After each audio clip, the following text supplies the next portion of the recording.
everyone, it's Kelly from Houseplants Gone Wild. I just wanted to do a little video today on some things that I've been adjusting for the winter months, such as watering, changes in temperatures within your home, humidity levels, and especially lighting.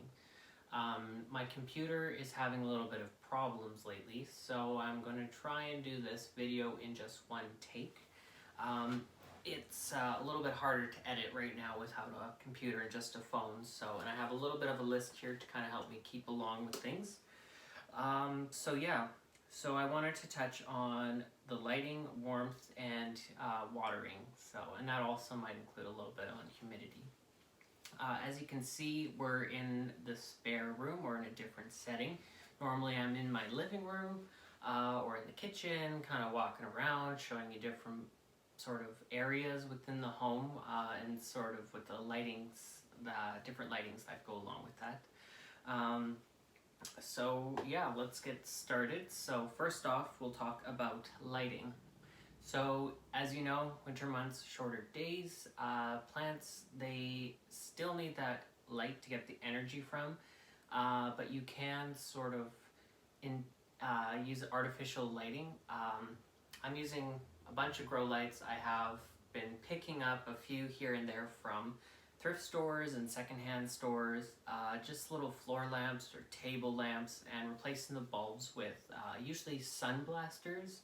I get them from Amazon. They're not overly expensive. You can probably find light bulbs that work at your hardware store or your local nurseries.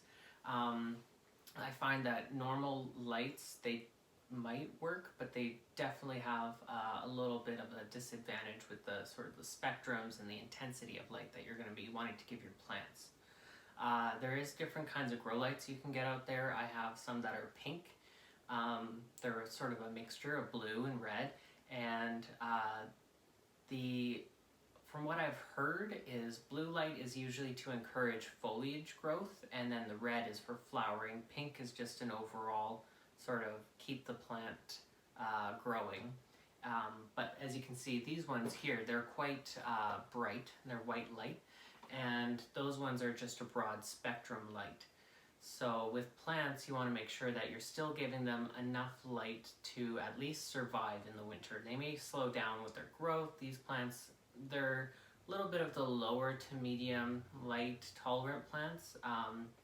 As you can see down here, we have calatheas. I have some alocasia. They're a little bit higher light. They're over on this side where I can adjust this sort of this light and have it right on them.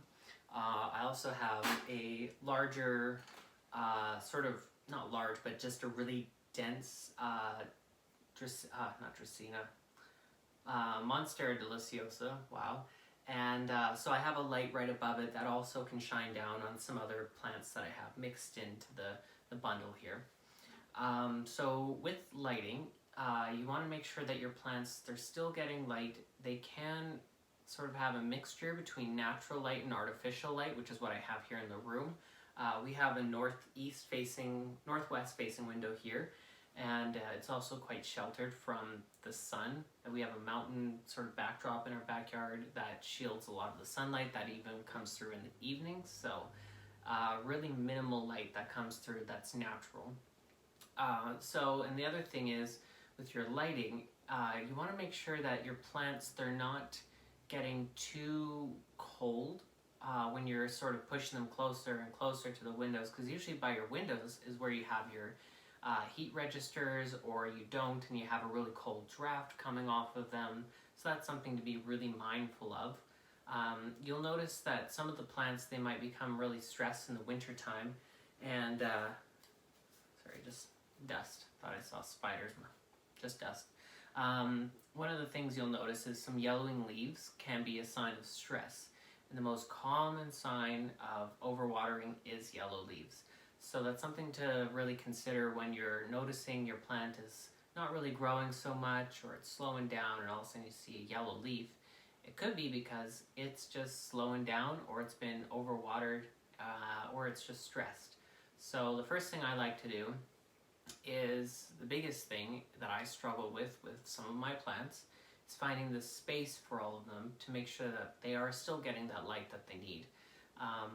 Plants like a cactus or some of those higher light plants, or succulents, jade especially, you want to make sure that they're up close to that window and they're still getting that light that they need.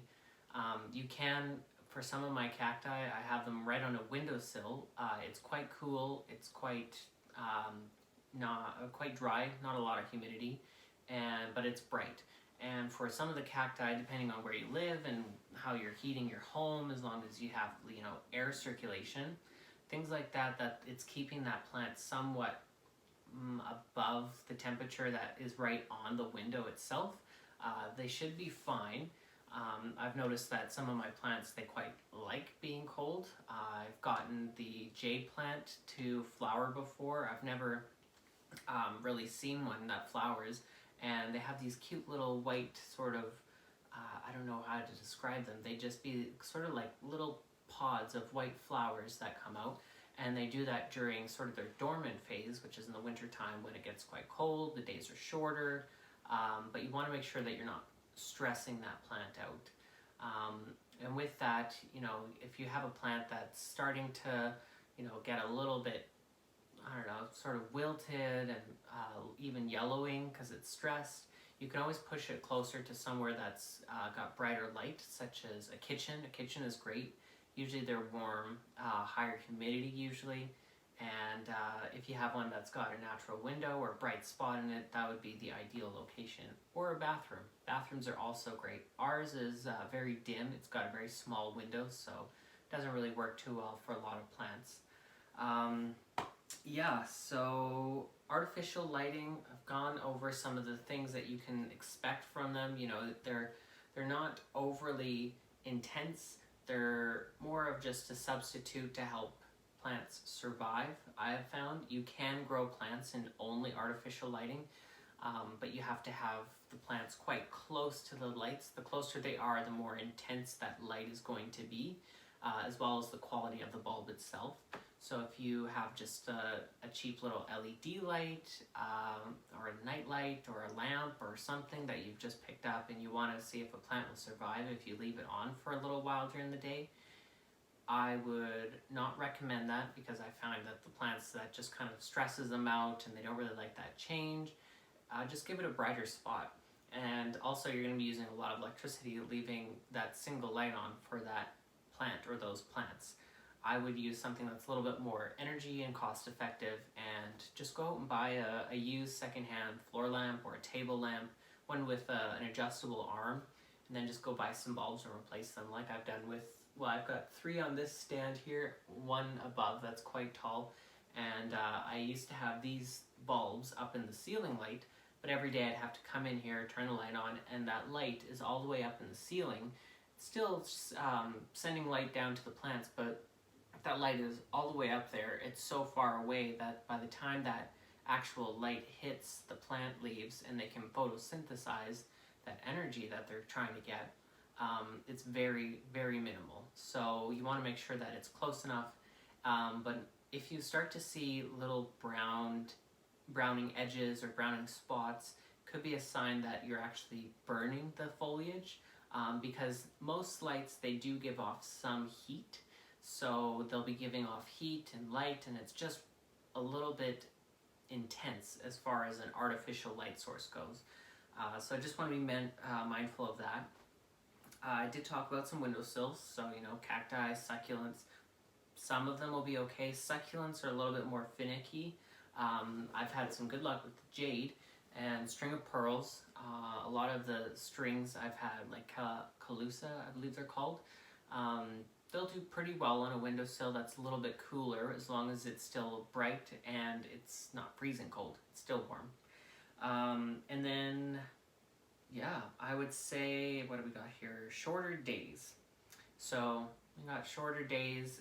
Sometimes it's surprising, I've noticed, what plants will actually survive or keep growing in the shorter days and the less light that they have. I have a bird of paradise, the Strelitzia nicolai, I believe it's called. It's the white bird of paradise. It used to be pushed right up against the southeast facing windows in our living room, and it was growing like crazy.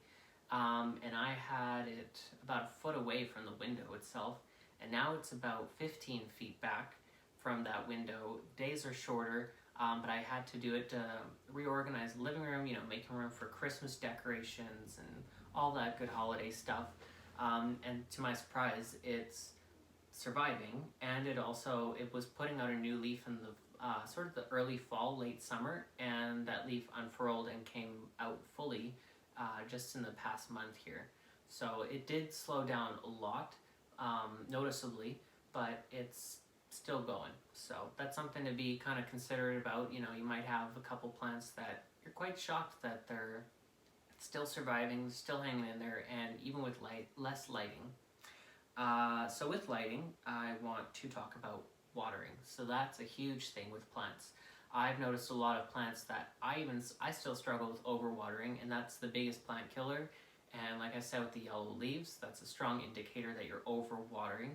It's always better to underwater than to overwater your plants. So I have some, especially alocasias, when the days get shorter and if you're not supplementing that light and it's a little bit cooler, they can all of a sudden just trigger and go into a dormant phase where they'll start to lose all their leaves. I have this one here. This is I think it's called a zebra stripe.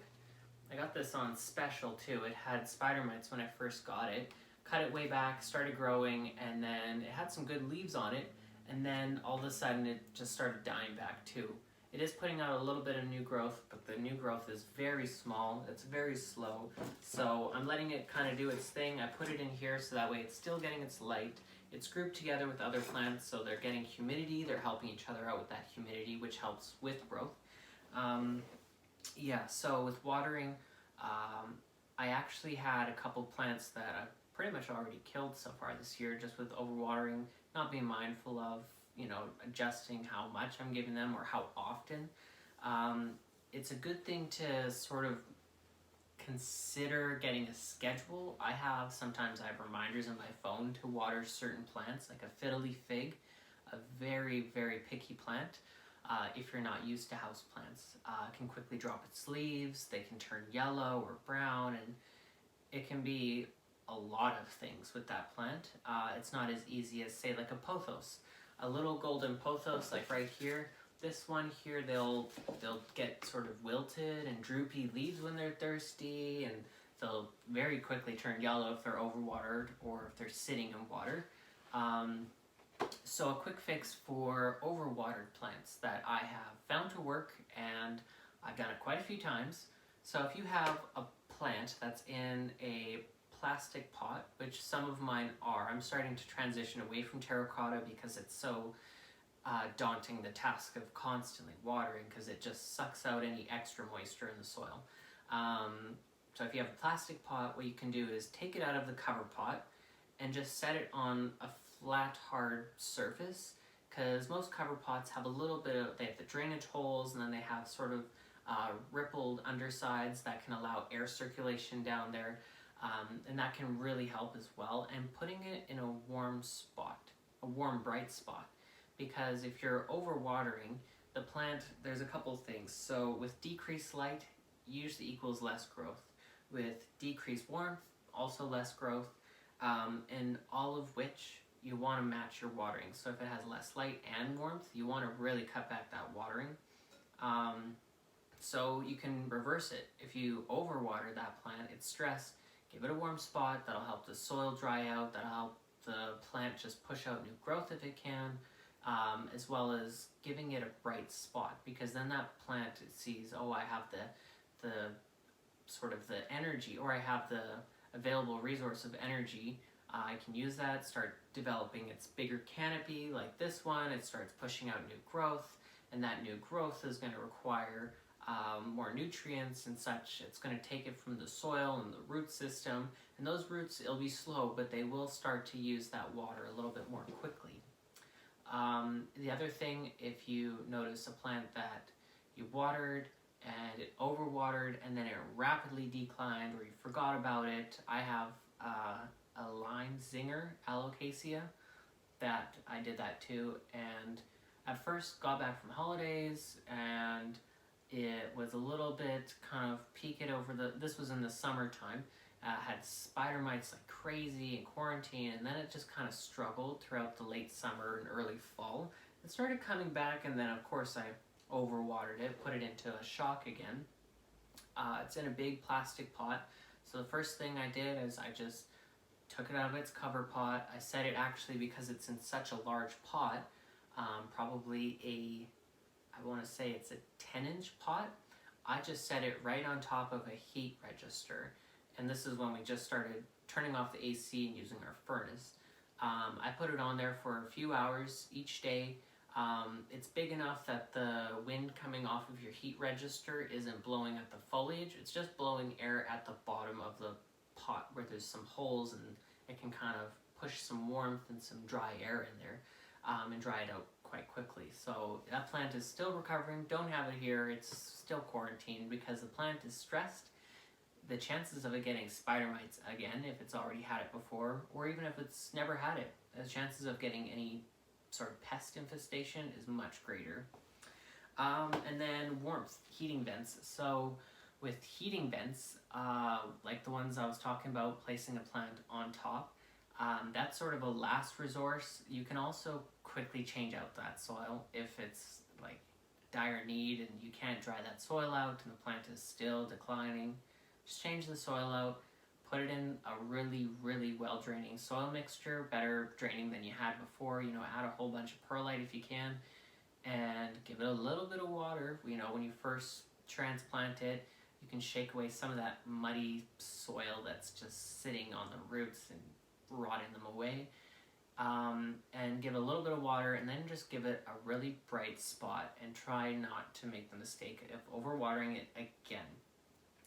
But yeah, back to heat registers. So pushing plants closer and closer to windows, that's a common place for heat registers or vents or whatever you might have. Just be mindful that plants, when they have hot air blowing at their foliage, and the air coming at them is usually really low humidity, and it's going to suck out the moisture that could be in the leaves. So especially with these calatheas, and I've noticed with Aglaonema sometimes, and what have we got here? Anthurium. So Anthurium's another big one. This is a Anthurium big red bird, I believe, and got it for a very good deal at the greenhouse. They're just trying to clear out space before the end of the season, and I put it in our humidity box, and it's been pushing out new growth like crazy. It's 25 degrees Celsius in there right now, 90% humidity.